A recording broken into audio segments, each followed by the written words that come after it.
And welcome, fans, to another episode of Familiar Faces. And we found a very familiar face, maybe more recent than some of the others. Michael Hill, Mark Cromie, and these others we've been featuring. But Mark Rodacker, yeah, half old. You're just half old. You've raced more recently, I would say.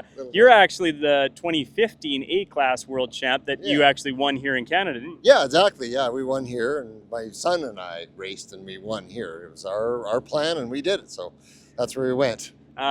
You and I really started crossing paths in 2011. You and Jesse Foster were racing the CX class then, and it was actually kind of one of the first years that CX really took off, and it was a really competitive, much like this one here.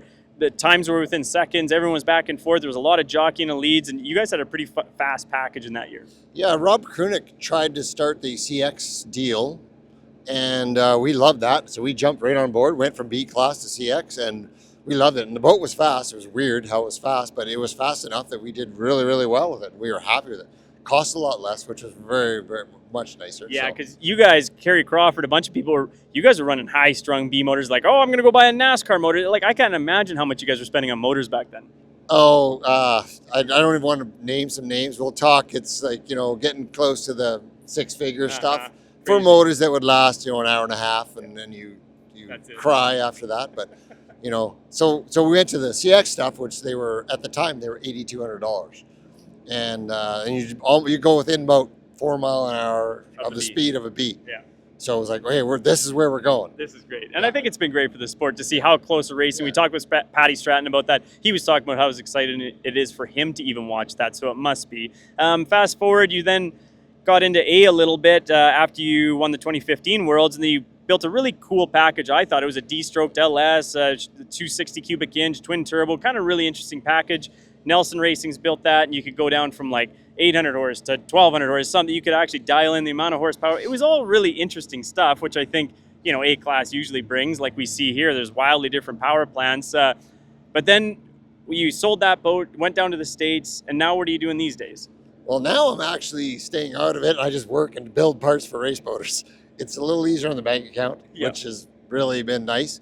And but I still always dream of that boat, the twin turbo.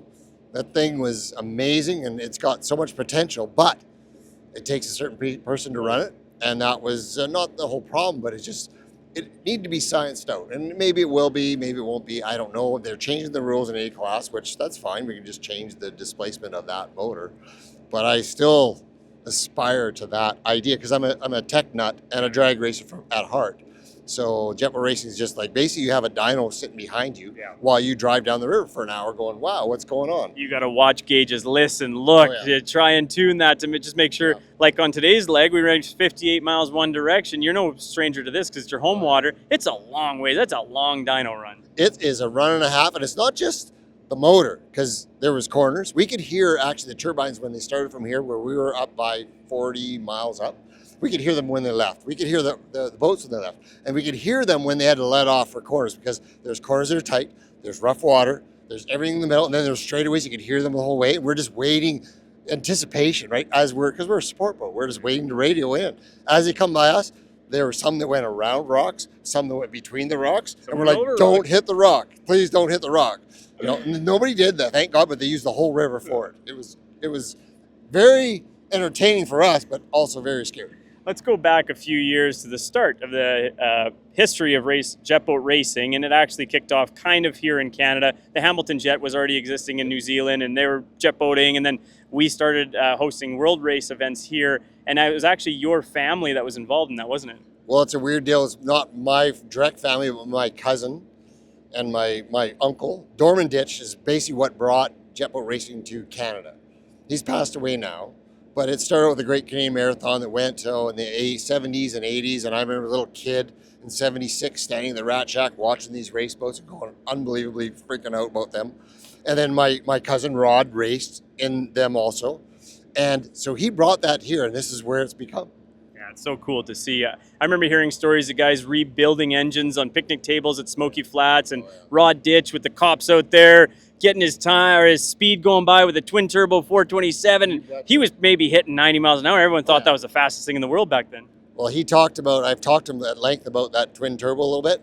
And I said, well, how do you know what the max boost would be on that thing? Well, I used my foot because there was no boost control. It was just, you let off on the throttle a little bit. And it's like, you had that kind of control. No, he said, but we tried. If we went past that, we blew the motor.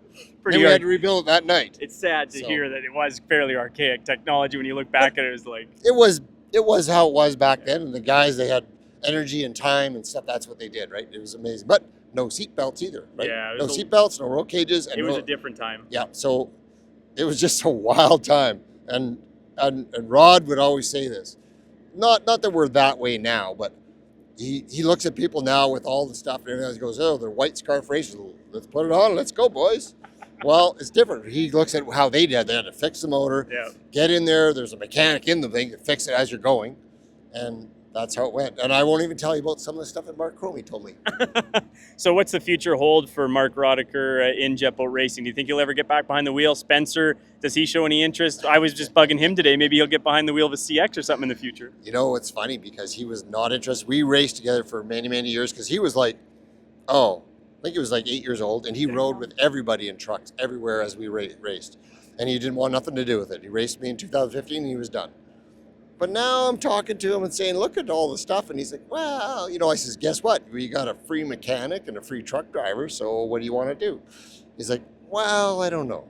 So you never know. Maybe. It might happen, right? Maybe we'll see the Rodackers back racing you again might in jet see it. boating in the future. It would be a simple classic CX or something like that. And we'd be I think you guys would do well. I think Well, he'd take maybe. some notes from his old man winning the Yeah. 2015 Worlds and maybe apply it to Yeah. him winning a Worlds of his own. Not sure if my wife would like it, but hey, you got a fun way you can do it.